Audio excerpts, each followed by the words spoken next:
Oke, teman-teman. Hari ini kita akan coba membuat aplikasi chatting sederhana dengan menggunakan Node.js. Jadi, silakan pertama-tama kita buka folder kosongan ya. Silakan buka folder kosongan di VS Code.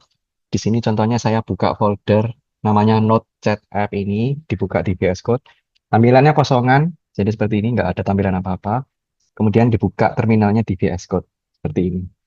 Nah, pertama-tama untuk membuat ini, kita harus inisiasi eh, package Node.js-nya ya. Jadi caranya di terminalnya ini kita bisa ketikkan npm init spasi y seperti ini, terus di enter.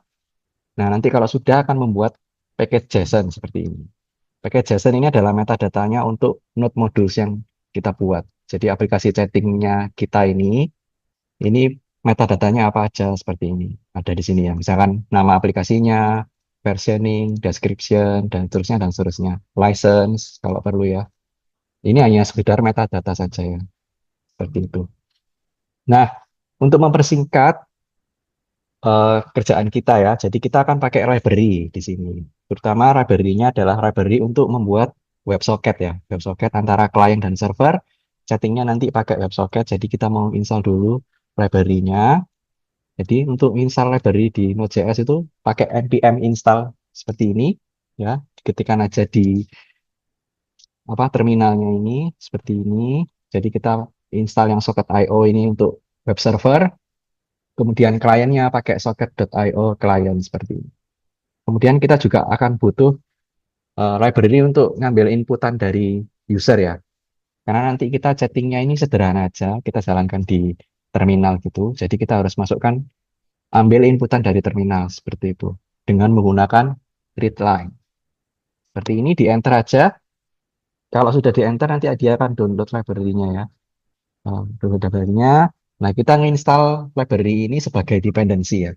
Nah, sebagai dependency artinya nanti di metadatanya kita di package JSON ini akan muncul dependency seperti ini. Dependency itu artinya bahwa aplikasinya kita ini butuh aplikasi Socket.io dan aplikasi Readline.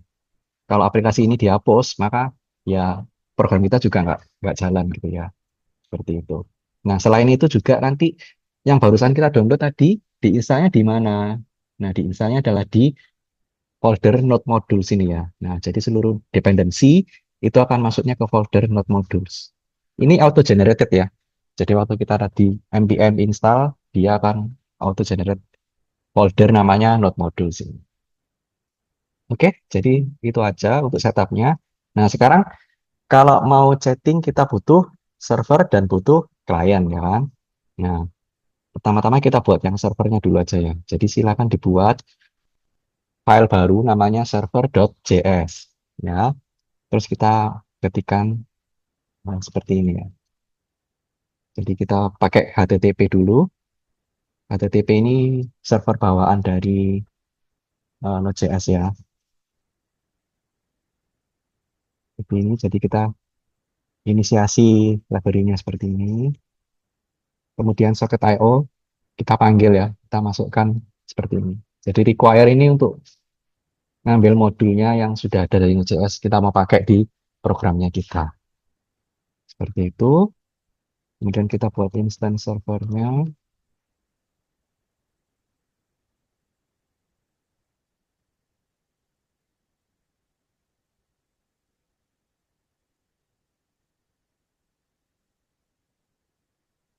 Nah, seperti ini. Jadi HTTP server create server ini membuat objek server ya untuk Node.js. Nah, server biasanya itu hanya melayani request HTTP ya kan. Seperti itu. Nggak ada WebSocketnya. Nah, untuk nyambungkan WebSocketnya kita kan pakai socket.io. Nah, maka seperti ini. Jadi socket.io terus objek servernya itu dimasukkan di sini. Nah, maka sekarang kita bisa akses servernya jadi punya WebSocket ya. Untuk semua WebSocketnya itu dihandle oleh objek namanya IO ini. Seperti itu. Nah, terus kemudian kita coba eh, event biasa ya. Nah, mungkin bedanya web server sama kalau pakai WebSocket itu apa? Jadi kalau biasa HTTP request biasa itu kan satu arah ya. Jadi kliennya itu biasanya request ke server, servernya balas seperti itu. Nah, tapi kalau pakai WebSocket itu bisa dua arah. Jadi servernya bisa inisiasi pesannya ke kliennya seperti itu. Nah, untuk aplikasi yang biasanya real time, ya kan, butuh feedback yang cepat, itu biasanya pakai WebSocket. Seperti chatting kan biasanya butuh real time gitu ya. Jadi bisa pakai WebSocket biar kelihatan lebih seamless gitu ya. Oke, jadi ini kita bisa buat event connection seperti ini ya.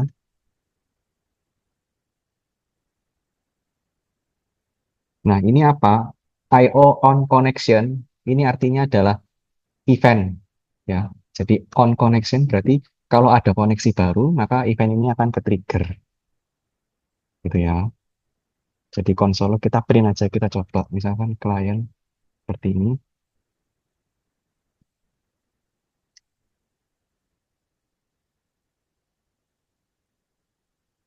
Nah, seperti ini ya. Jadi I/O on connection event kalau ada koneksi baru masuk di servernya akan ke-trigger ini ya. Nah, kemudian ada objek soketnya ini adalah untuk mendapatkan tadi barusan tuh kliennya apa yang masuk seperti itu. Nah, setiap WebSocket ya nanti setiap satu klien akan bikin satu soket seperti ini. Nah, soket itu masing-masing soket akan ada ID-nya masing-masing ya. Jadi nanti satu klien akan punya soket ID yang berbeda-beda seperti itu. Nah, ini kita bisa mendeteksi ini caranya supaya servernya bisa tahu ya. Oh, kalau aku mau komunikasi dengan klien yang A, itu berarti nanti komunikasinya melalui soket ID sekian, gitu ya. Kalau ke soket B, ke klien B harus masuk ke soket ID berikutnya, seperti itu ya.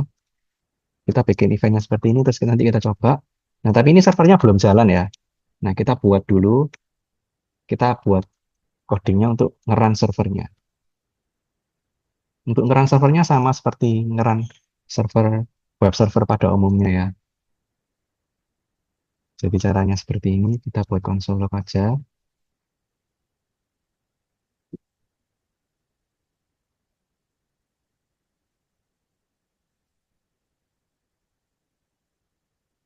Nah, seperti ini ya. Jadi kita buat port 3000, terus nanti servernya akan mendengarkan di port 3000. Jadi kita buka koneksi port 3000 di servernya.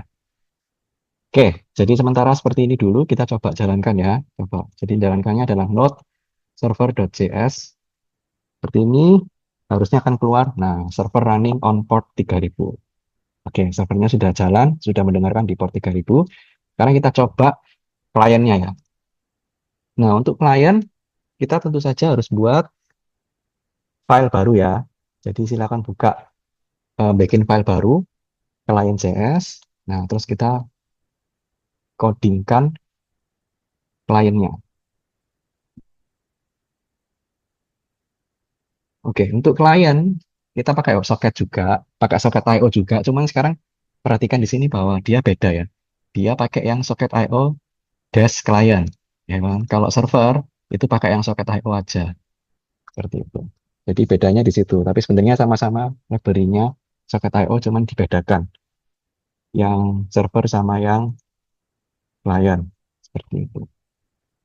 Nah, untuk mengkoneksikan ke servernya, simple aja, tinggal dimasukkan I/O seperti ini, kemudian eh, servernya itu bekerjanya di mana, seperti itu.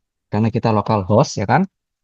Kita kan tadi ngerannya di local host, maka local host, titik dua, portnya ya, portnya kita 3000, maka dimasukkan 3000 di sini.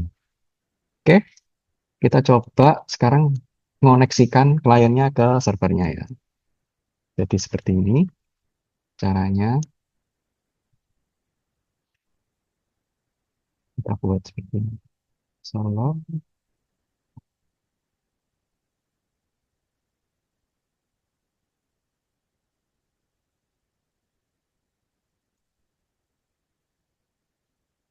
Setiap ada kata kata on, itu artinya kita itu event ya, itu adalah event.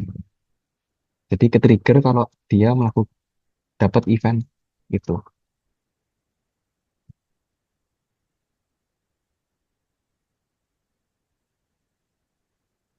Sementara gini dulu aja ya. Jadi kita coba koneksi sama diskoneksi gitu ya. Jadi pertama socket on connect. Berarti kalau kliennya berhasil terkoneksi dengan server, maka nanti akan muncul tulisan di terminal connected to the server gitu kan. Kalau tiba-tiba ke disconnect gitu ya, ke disconnect ini bisa aja internetnya mati atau kliennya error atau servernya yang mati atau error kan terdisconnect, maka nanti akan muncul tulisan disconnected to the server seperti ini. Nah, kita coba dulu.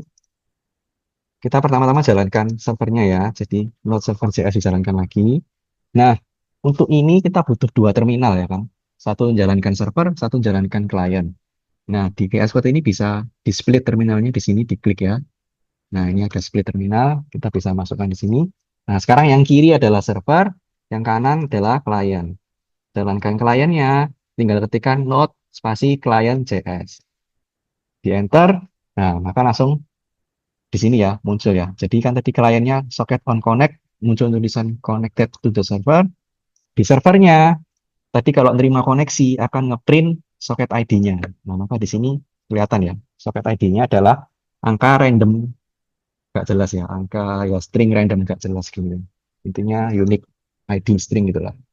Oke, kita coba kalau disconnected gimana ya. Cara nge-trigger disconnected-nya misalkan kita coba servernya aja dimatikan. Jadi servernya silakan di Ctrl C gitu ya. Nah, begitu servernya di Ctrl C, di kliennya langsung ke trigger eventnya ya kan.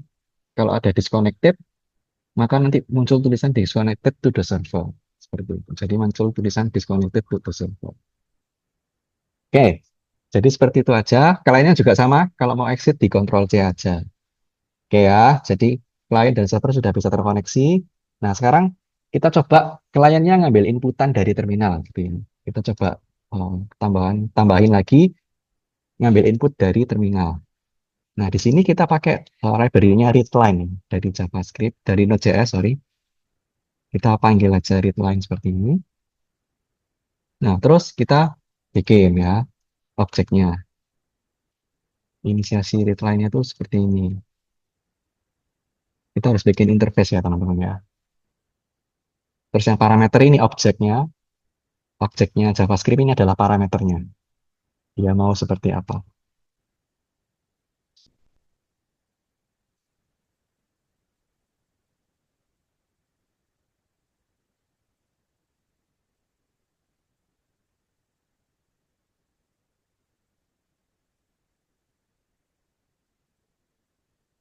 Nah, oke. Kita bisa bikin objek readline seperti ini.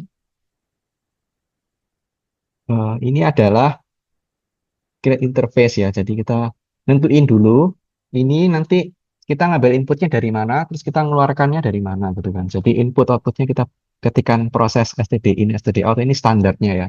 Standar inputnya di mana, outputnya di mana, karena kita terminal, maka ini mengarah ke terminal. Prom ini apa? Prom ini adalah tandanya ya. Prom itu tanda di terminal tuh. Kalau di terminal ini promnya kita tuh berarti PS spasi C user sini ya, bla bla bla bla bla. Panjang sekali promnya kan. Terus baru yang huruf lebih besar ini ya. Nah, ini kan terlalu panjang nih. Kita mau bikin promnya yang simple gitu ya. Kita pakai yang huruf besarnya aja ini. Terus di spasi supaya ada jaraknya. Kayak gini, ini kan juga ada spasinya ya, jaraknya. Oke, seperti itu ya. Terus, nah, eh, kita ngambil inputan ini buat apa? Untuk ngesign username ya kan. Kan biasanya di chatting ada username-nya kan. Klien ini mau username apa, seperti itu. Nah, kita panggil RL ini, kita gunakan RL untuk nangkap eh, klien ini mau pakai username apa, seperti itu. Jadi untuk itu kita harus buat global variable dulu ya, namanya username. Kita kosongkan aja. Nah, berarti nanti kliennya ini username-nya adalah yang ini, gitu ya. Nah, ngeprom ngambil username-nya kapan? Kita buat waktu dia habis connect. Jadi kalau kliennya berhasil terkoneksi dengan server, kita mau manggil kita nyuruh usernya untuk inputkan username-nya. Seperti itu. Nah, untuk inputkan username, bisa pakai RL question. Seperti ini ya. Jadi, misalkan seperti ini, enter your username. Ini artinya apa? Artinya nanti di terminal akan ada prompt, kita disuruh masukkan tulisannya sama persis seperti ini. Enter your username. Seperti itu. Kemudian input ini apa? Input adalah hasil inputan dari usernya ya. Jadi misalkan usernya masukkan Alice gitu ya, username-nya Alice, maka nanti input ini adalah string tulisan Alice seperti itu. Jadi dari inputan ini kita masukkan ke global variable username ini tadi. Terus setelah itu kita coba console log supaya tahu ya apakah benar yang dimasukkan ke register atau enggak. Seperti itu. Jadi misalkan kita bikin aja tulisan welcome segini ya, tutup chat gitu ya. Welcome username tutup chat. Itu kita coba di sini ya. Kita jalankan. Nah, ini mesti ini jalan ya. Kita coba lagi dijalankan servernya ya. Nah, ini waktu diklikkan node client.js akan muncul connected dan kemudian akan masuk from enter your username. Nah, seperti ini. Kita berhasil terkoneksi, kemudian ditanyain ya. Di sini RL questionnya jalan. Ditanyain enter your username. Nah, ini kita bisa masukkan bebas ya. Misalkan Alice itu, nah maka nanti tulisannya welcome Alice to the chat dan Alice-nya ini akan masuk ke global variable username. Seperti itu. Kita coba matikan. Ya, harusnya bisa ya, teman-teman. Nah, ini sudah bisa dapatkan username. Sekarang kita coba untuk komunikasi ya. Nah, ini kan kliennya ngirim pesan ke server dan seterusnya. Dan servernya juga ngirim ke klien gitu. Kan aplikasi chatting pasti harus komunikasi antara klien ke server. Gitu ya. Nah, untuk melakukan ini, kita harus bikin channel ini. Jadi, di dalam server ini, kita bisa bikin channel. Jadi sama seperti kalau teman-teman tahu istilahnya Discord itu ya. Discord itu kan kita bisa bikin channel sendiri gitu ya. Channel apa gitu. Untuk nanti semua orang yang subscribe ke channel itu akan kena notif. Seperti itu. Nah ini juga sama ya. Jadi kita bisa bikin aja channel sendiri. Misalkan kita bikin channel namanya message ya, pesan. Jadi nanti nulisnya adalah socket on message seperti ini. Artinya kita bekerja di soketnya pesan. Seperti ini. Ini dicoba diketik dulu aja ya, nanti akan saya jelaskan kalau sudah jadi. Di sini data apa namanya? Data pesannya adalah username dan pesannya ya.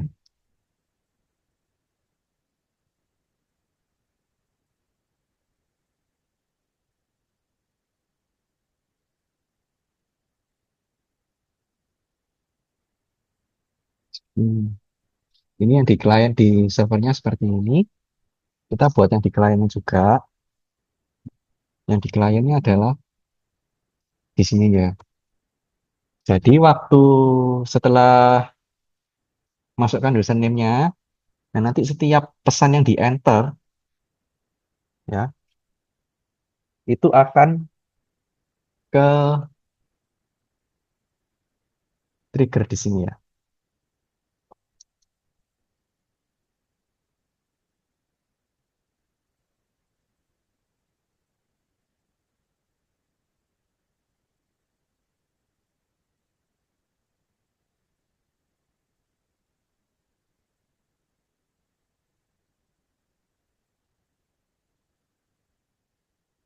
Jadi kita buat seperti ini ya, koma pesan.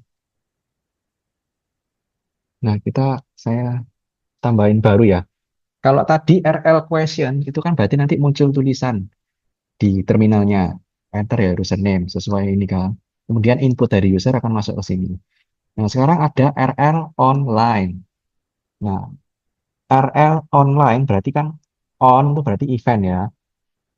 Line itu berarti kayak baris baru.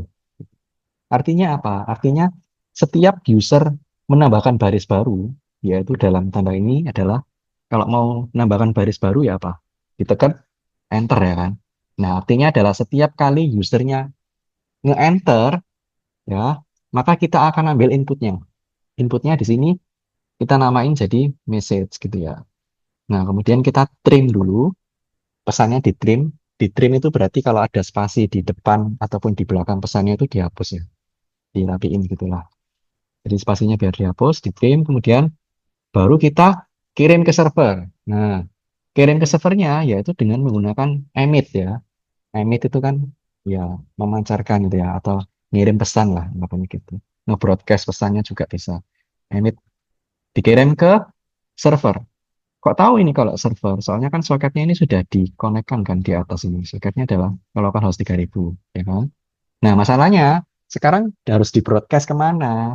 Nah, kita harus tentuin channelnya, ya kan? Di sini soket emit yang message ini adalah channelnya. Jadi dia akan masuk ke channelnya message di server. Nah, channelnya message di server adalah yang ini, socket on message. Berarti nanti dikirimnya ke bagian kode yang ini, ya kan? Kalau misalkan nanti ini ada socket on yang lain ya, misalkan socket on username, misalkan seperti itu, maka nggak akan masuk ke sana karena kita ngirimnya ke channelnya message. Jadi akan masuk hanya ke sini aja. Yang saya ini antara line 10 sampai 13 ini.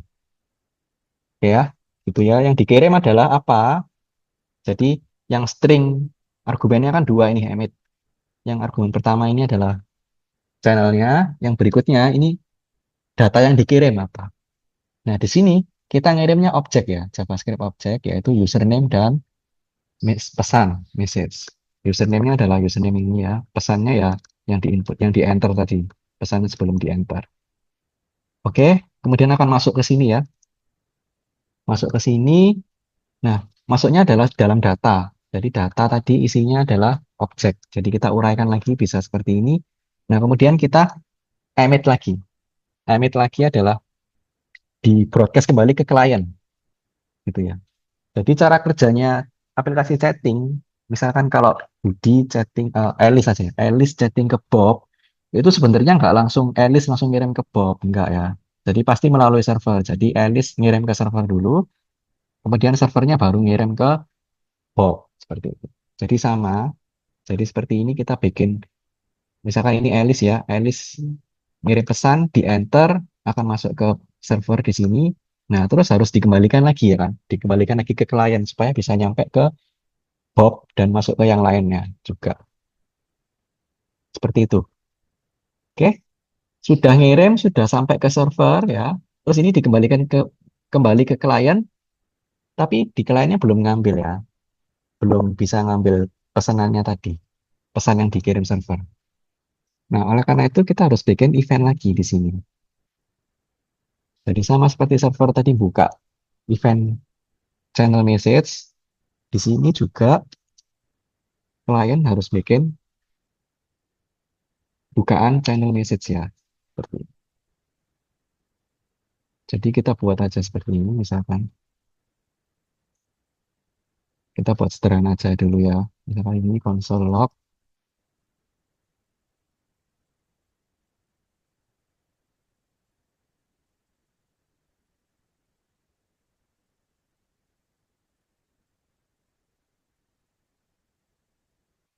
message tadi ya namanya. Ups. Nah, jadi seperti ini. Misalkan ini username ya, terus pesannya.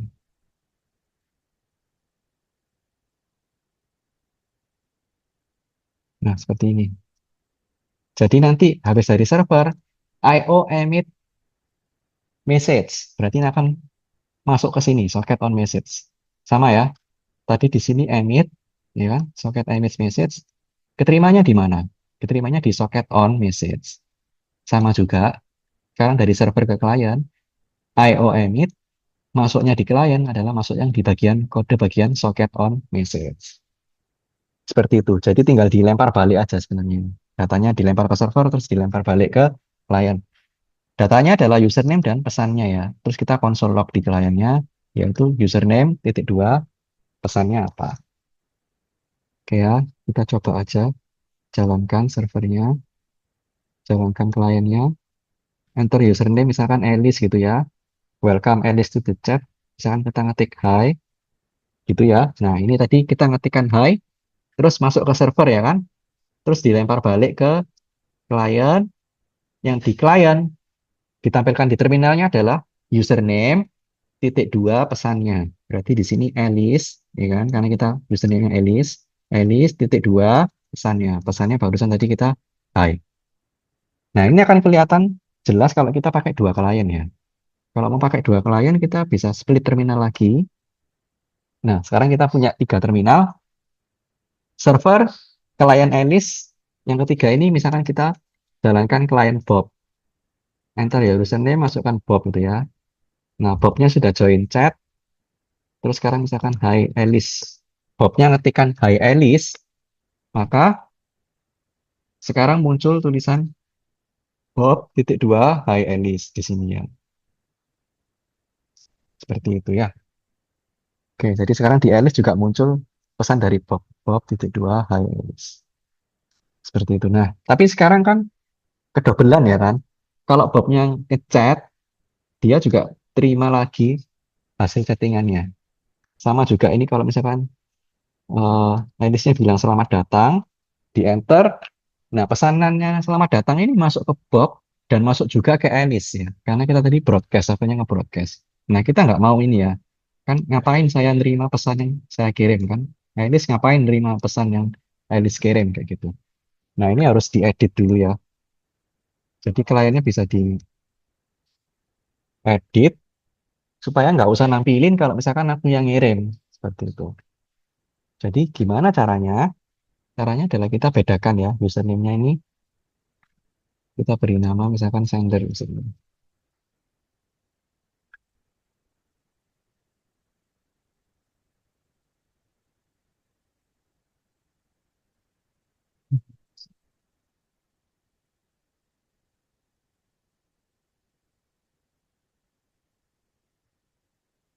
Ini terus kita bisa bikin if-nya. Kalau misalkan ini kita nerima pesan dari bukan dari oh, bukan dari username yang sama, maka kita akan munculkan. Tapi kalau sama, kita nggak usah munculkan. Itu. Nah, seperti ini ya. Jadi pesannya ini username. Jadi kalau misalkan ini hanya namain objek ya. Kalau tadi itu kan kita bisa data kan harusnya kan dari sini. Isinya kan username sama message. Ya kan? Kalau kita uraikan, kalau kita nggak ganti namanya, bisa langsung seperti ini. Nah, kalau ini kan tadi datanya dikirim lagi ya. Kan username message sini kan di sini, masuknya di sini adalah data. Nah, kalau kita mau ganti namanya, menguraikannya harus pakai titik dua. Jadi nama aslinya apa? Username, nama objek aslinya, terus di titik dua ini nama yang kita rename. Jadi ini artinya kita ngecek apakah pesan yang kita terima tadi mengandung username kita sendiri.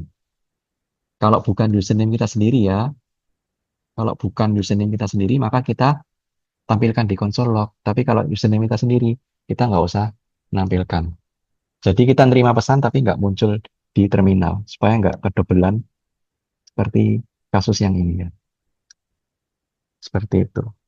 Kita coba aja, jalankan lagi ya lainnya. Satunya Alice kayak tadi, satunya Bob. Nah, misalnya ini Hi Alice gitu ya. Nah, waktu diketikkan Hi Alice, nggak muncul ya. Di Bob nggak muncul, tapi di Alice muncul. Demikian juga kalau sekarang Alice-nya ngechat balik ya, Hai Bob, maka di Alice-nya nggak muncul, tapi di Bob-nya muncul. Alice tidak dua, Hai Bob. Oke, seperti itu ya. Sekarang adalah kita mau coba untuk yang disconnect ya. Jadi kalau disconnect itu kita harus bikin eh, codingannya. Kalau cara disconnect-nya gimana gitu. Supaya lebih enak.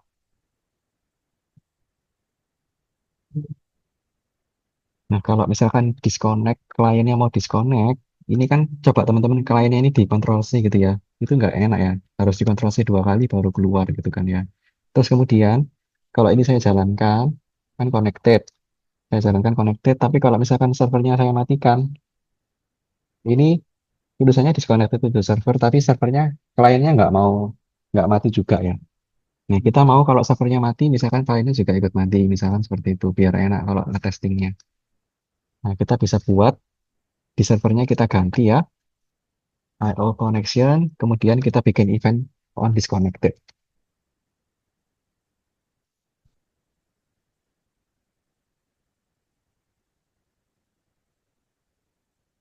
Jadi gini, on disconnect, kalau misalkan soket kliennya disconnect, kita bisa servernya munculkan pesan sesuatu gitu ya. Misalkan console log, disamain aja ya, kita copy di sini.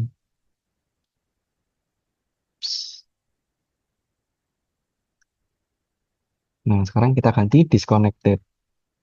Disconnected. Nah, seperti ini. Jadi kalau connected ke trigger ini, kalau disconnected ke trigger ini. Seperti itu. Kemudian yang di client, kita juga buat disconnect-nya. Jadi, oh sudah ada ya disconnect-nya ya. Tapi belum langsung keluar. Nah, untuk langsung keluar, itu kita bisa rapikan codingannya seperti ini. Jadi read line-nya, input output-nya ditutup, kemudian baru kita exit programnya. Cara exit program Node.js itu karena kita ngeran Node.js itu satu proses Node.js ya. Jadi dibikin aja proses exit. Nol ini adalah kodenya ya. Biasanya kalau jalannya normal itu exit normal itu dikasih kode nol seperti itu. Tapi kalau bukan nol itu ada artinya sendiri gitu ya. Nah, tadi yang Ctrl C-nya harus tekan dua kali baru bisa exit itu ngakalinya adalah kita harus mendeteksi kapan user melakukan mengetikkan Ctrl C seperti itu. Nah, ini bisa juga kedeteksi ya. Sama seperti tadi waktu kita bisa mendeteksi kapan usernya neken enter ya kan, pakai RL online. Demikian juga kalau usernya neken Ctrl C kita bisa mendeteksi. Mendeteksinya adalah pakai ini, INT ini ya, signal interrupt. Jadi kita tahu bahwa oh usernya nginterrupt pakai Ctrl C gitu ya, atau Command C kalau beli macOS mungkin. Nah, kita bisa ngecek di sini ke trigger eventnya, terus kita bisa bilang kalau ini apa exiting gitu ya. Misalkan seperti itu.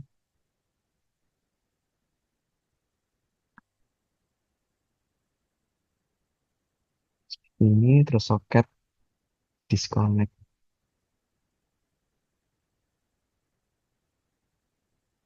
Kita disconnect server soketnya, RL close, kemudian baru proses exit.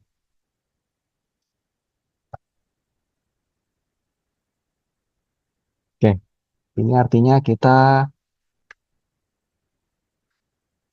waktu kita kontrol C akan muncul exiting, kemudian disconnected. Seperti itu. Kita coba ya.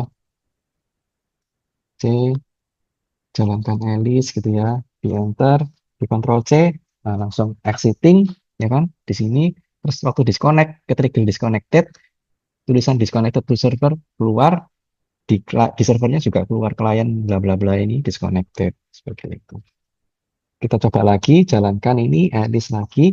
Nah, sekarang kalau servernya dimatikan, Alice-nya, kliennya juga ikut mati. Nah, seperti ini. Jadi, begitu servernya mati, ini juga mati ya. Nah, kemudian ada satu lagi yang kurang oke di sini adalah promnya ya. Jadi, waktu dimasukkan Alice di sini, nah ini promnya nggak muncul ya.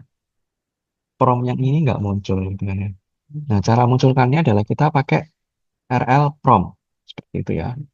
Jadi, diketikkan RL, kemudian prom seperti ini. Nah, ini untuk munculkan promnya. Jadi begitu welcome Alice to the chat harusnya muncul tulisan RL prom seperti ini. Demikian juga waktu habis nge-enter ini ya, ini harusnya di sini juga ada RL prom supaya promnya muncul lagi. Demikian juga waktu habis terima pesan di sini, ini juga harus ada RL promnya. Oke ya. Nah sekarang kita coba final akhirnya adalah seperti ini. Kita jalankan Alice gitu ya. Kita jalankan lagi Bob di sini. Nah kita lihat ya, sekarang ada promnya ya. ada tanda lebih besarnya ini loh. Ada ya sekarang ya. Nah, ini sama kalau misalkan hi Bob, seperti ini, promnya masih ada. Di Alice juga muncul Alice, hi Bob, promnya juga masih ada. Bobnya bales, hi Alice, apa kabar gitu ya, misalkan. Dan betulnya promnya masih ada juga. Nah, oke, jadi sampai sini dulu tentang pembuatan aplikasi chatting sederhana ya. Di berikutnya kita akan coba eh, menjelaskan masalahnya. Ada masalah apa sih di aplikasi chatting ini dan bagaimana nanti tugasnya teman-teman untuk mengamankan aplikasi chatting ini dengan menggunakan kriptografi. Ya, jadi sekian dulu demo program hari ini. Sampai ketemu di kesempatan berikutnya.